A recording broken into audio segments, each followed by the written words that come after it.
Well, hello there. It's been a while. Um, Lots happened since the last time we talked.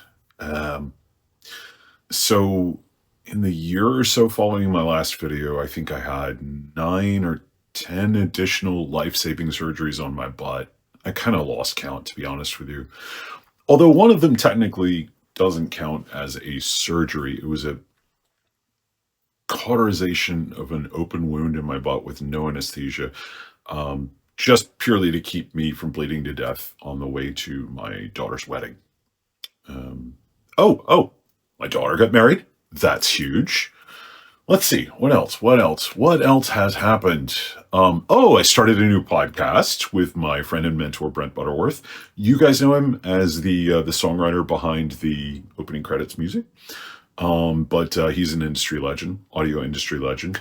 And yeah, we got a podcast where we talk about like music and all of the electronics that we use to listen to music and a lot of the BS beliefs surrounding those electronics. So if any of that sounds like a good time to you, come on and check us out. Audio Unleashed. We're on all the major pod thingy whatevers. I'll put a link in the stuff. Let's see, what else? What else? What else? There's something guys, I've lost like 180 pounds since the last time I saw you. I'm like literally half the man I used to be. So how did I do it? What drugs did I take? And more importantly, what do I do with my CPAP now? Anyway, we're going to talk about all of that after the open credits. So yeah, come on.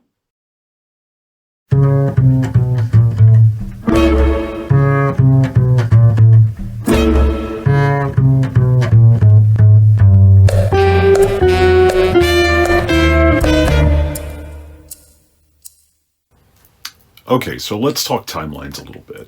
Over the course of 2022, leading up to August of 2022, I had what seemed like a never-ending series of surgeries, ceton insertions to try to open up different fistula tracts and make them scarify so they could be removed, culminating in something called a lift procedure.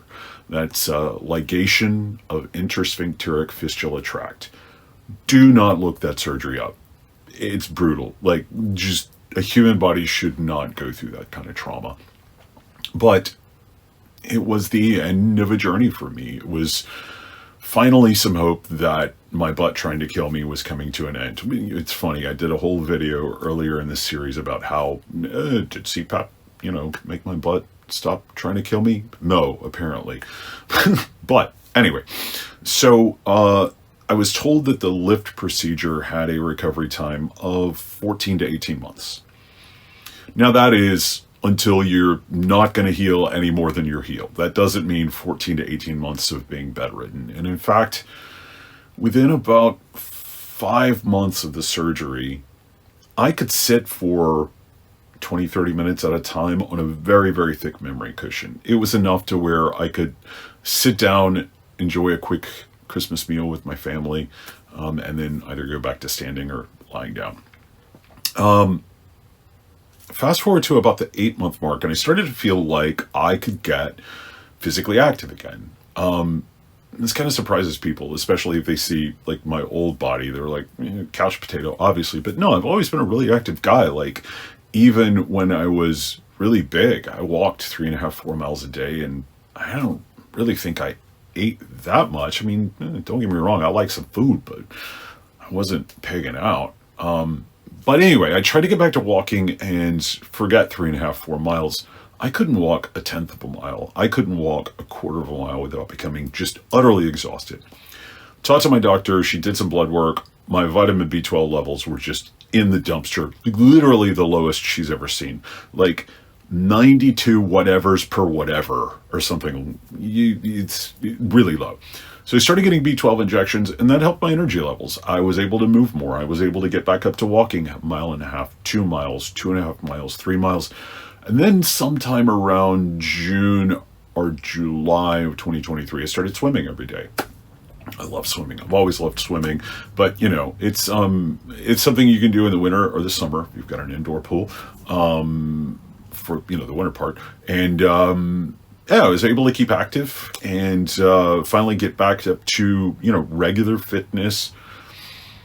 And I just kept getting fatter, fatter, fatter, fatter, fatter. So the last time you guys saw me, I think I weighed about 330 pounds. I ended up getting up to about 360 pounds at my heaviest. I talked to my gastroenterologist about bariatric surgery. I talked to my doctor about semaglutide, Wegovy, Ozempic, whatever you want to call it. Like, I begged for it. I'm like, inject that crap into my eyeballs if it will help me lose 2 pounds. But, she started looking at my food diary and going, dude, you don't overeat. And looking at my fitness app, all my tracking on my phone, and she's like, you're exercising. She did a calculation that's called TDEE, total daily energy expenditure. And she was like, something's going on here. Something's going on. So we're going to do more blood labs. And long story short, it turns out I have something called Hashimoto's disease. Turns out also my mom had it. Would have been good to know. Tell your kids your medical history, people. So I started a very, very low dose of thyroid hormone replacement therapy, little pill called levothyroxine, 25 micrograms a day. Changed nothing else. And within about 2 weeks, the weight just started falling off. I just was rapidly losing weight. The secret to weight loss is no secret. It really boils down to 4 letters. CICO. Calories in, calories out. If you consume more calories than your body needs to maintain its weight, you will gain weight. If you consume fewer calories than your body needs to maintain its weight, you will lose weight. That is the simple calculation. And that's what the total daily energy expenditure means, right? If you eat more than your total daily energy expenditure, you're going to gain weight. If you eat less, you're going to lose weight. People on Reddit, and there's an amazingly helpful forum called r/CICO, they would be like, no, that's it. That's the whole answer. That's the whole story. There is nothing else to know. Except there kind of is. So your total daily energy expenditure is made up of a few different components. But the biggest component is something called your basal metabolic rate. That is how much energy your body consumes just to keep you alive. Like if you stayed in bed all day, like if you woke up, but you never got out of bed, how much energy would you burn? And it turns out that is the bulk of what you need to eat for every day. In terms of exercise, it's tiny. It's like 5% of the total energy that you use in a day is for exercise, if you exercise. As much as that is consumed simply digesting the food that you eat. So that basal metabolic rate is the biggest chunk. It's huge. And when you have a thyroid disorder like Hashimoto's disease or some other form of hypothyroidism, your basal metabolic rate is lower, right? So you do all the math for a person of this height, this sex, this age, this weight, and it's going to assume that your basal metabolic rate is normal. If it's not, you got to fix it. And in my case, that didn't mean semaglutide because I didn't have insulin resistance. It just meant fixing my thyroid. The weight started coming off. So about 3 weeks later, I had an appointment with my pulmonologist. I still think the dude's great. And I talked to him about it. I was like, guy, I'm losing weight now. The weight is finally coming off. And I know what to look for in Oscar with regard to whether or not I need to raise my pressures. But how do I know when to lower my pressures? And he gave sort of a non-committal answer about, 95th percentile pressures. And at the end of the day, he was like, you just trust the algorithm, right? You're on an AirSense 10. It's a good algorithm. Just trust it. I think for a lot of people, that's the right answer. For me, the algorithm does really good at my heaviest, I needed a range of pressures, right? And I needed one pressure for when I was lying on my side and one pressure when I was lying on my back. And the algorithm was really, really good at adjusting to that, right? And keeping my AHI low, no matter sort of how I was sleeping. What it wasn't really good at was knowing when to lower it like significantly. So I had to come up with that answer on my own. And what it really boiled down to was this. Although, caveat first, I need to back up and say something that's very important to everything that's about to follow. If you have not watched my video about sort of everything I've learned about CPAP masks, go back and watch that. Because I rely on the fact that I only use nasal pillows, right? I don't mouth tape.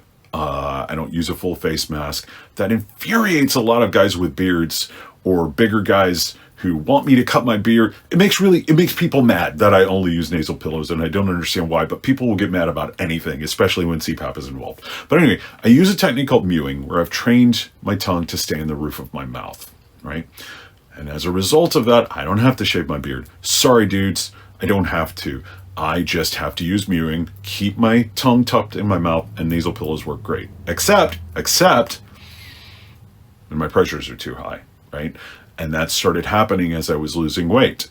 So what I discovered over the course of a few months is that there are a few key indicators as to how to drop your pressure.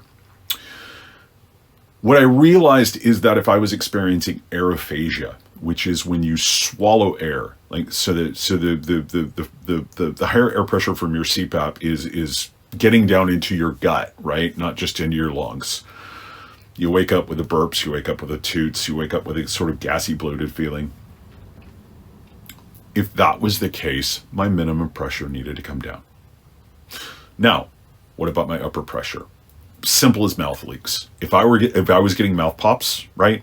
And you can tell that when you look in your Oscar data, like if you find a leak in Oscar and it's really sharp onset, it's probably your mouth popping open, right? And so if I would go 2 or 3 nights with waking up with aerophagia, waking up with the burps and the toots and the bloated feeling, lower pressure had to come down. If I had 2 or 3 nights of mouth leaks, then the upper pressure needed to come down.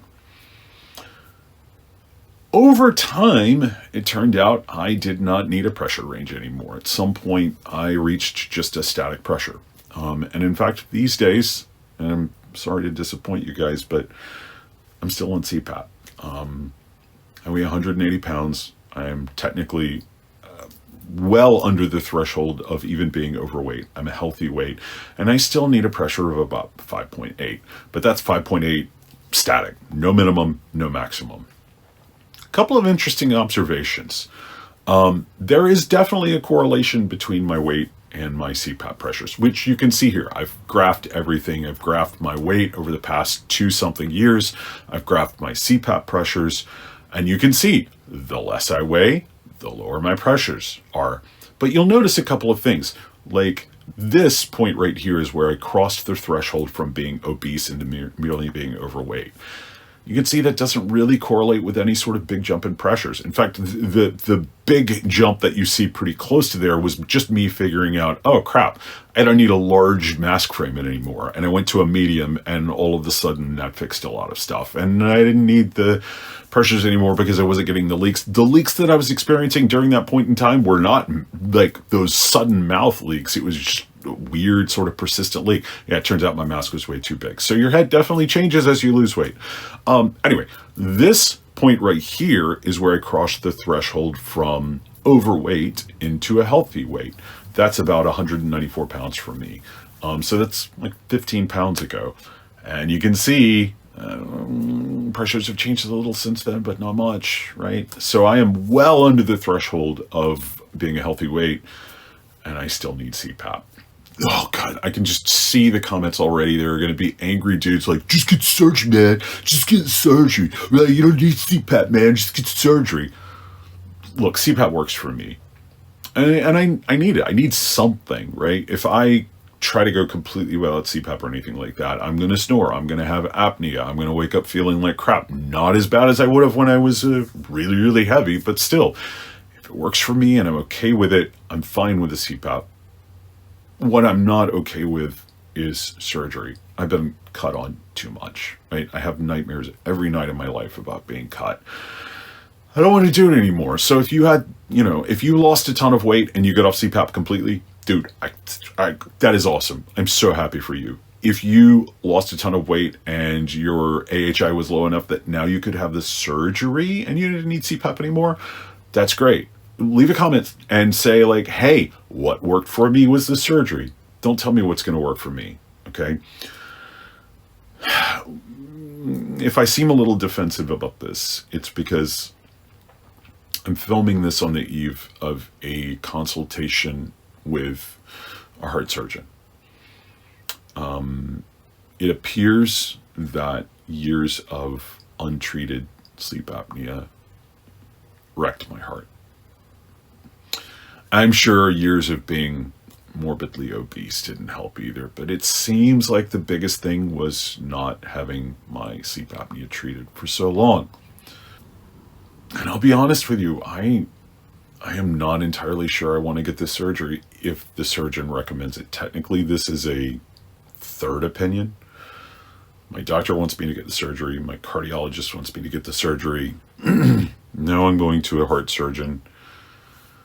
Maybe I will, maybe I won't. Let me just put it this way. If I'm on the fence about getting heart surgery that at least two of my doctors say I very much need, I'm not going to go digging around with surgery on my sinuses or getting an implant or anything like that to replace my CPAP. Again, CPAP just works fine for me. Here's something that I wanted to say about the future of this channel before we go. Because I don't have a whole lot more to say about weight loss and CPAP. I mean, I think the numbers speak for themselves. I think even if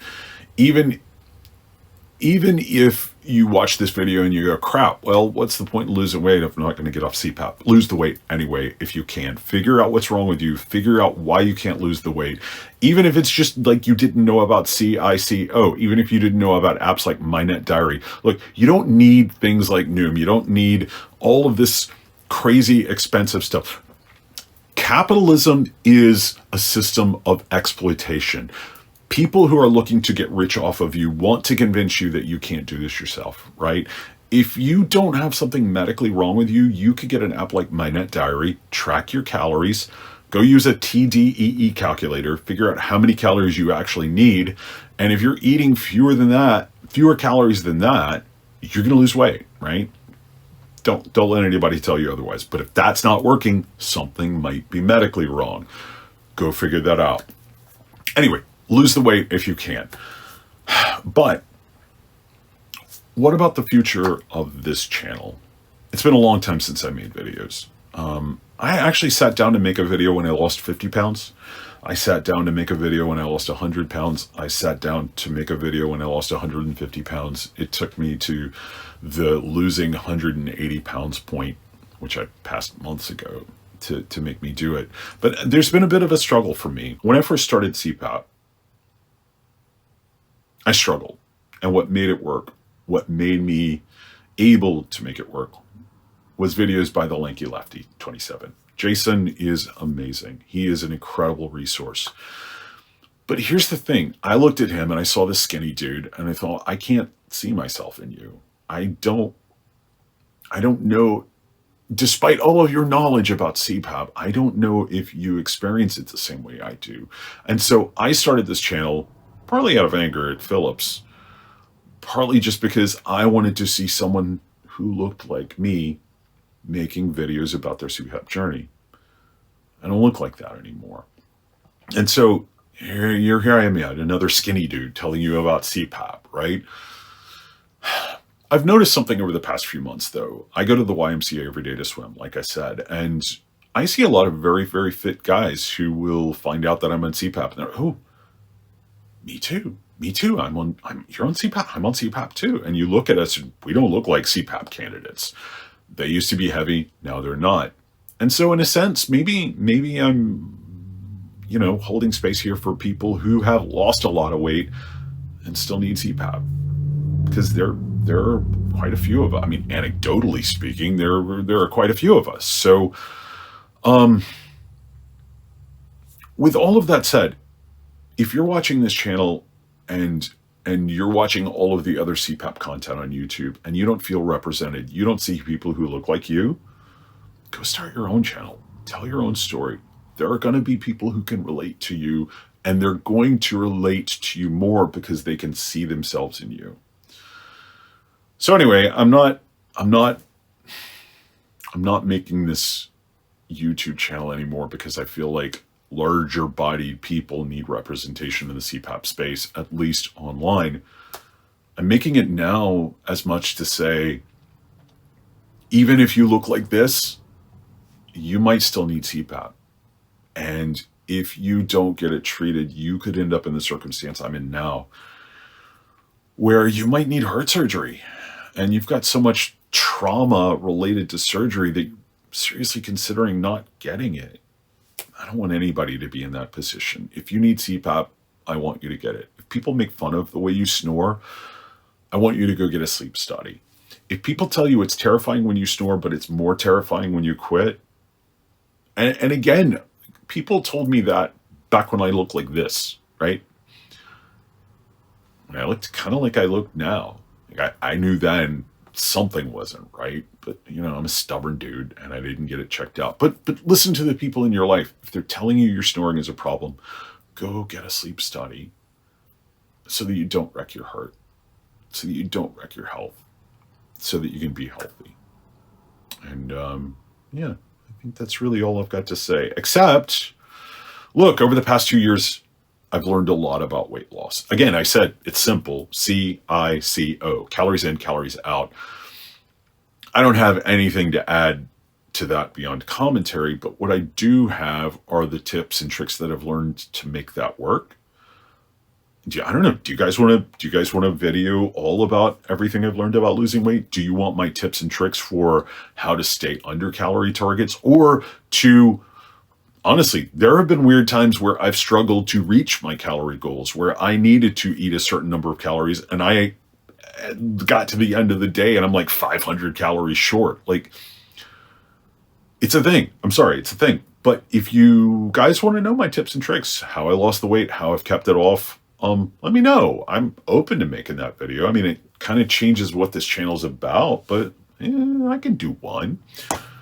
Anyway, I've got other CPAP ideas that I do want to work on. I've developed a breathing technique that I'd like to share with you guys eventually. I've got other thoughts and ideas, but most of all, I just want to say thanks for sticking with me and thanks for being patient in the 4 years that it's taken me to film another video. So yeah, thank you all. I appreciate each and every one of you. Go listen to my podcast, and yeah, I'll see you soon, okay?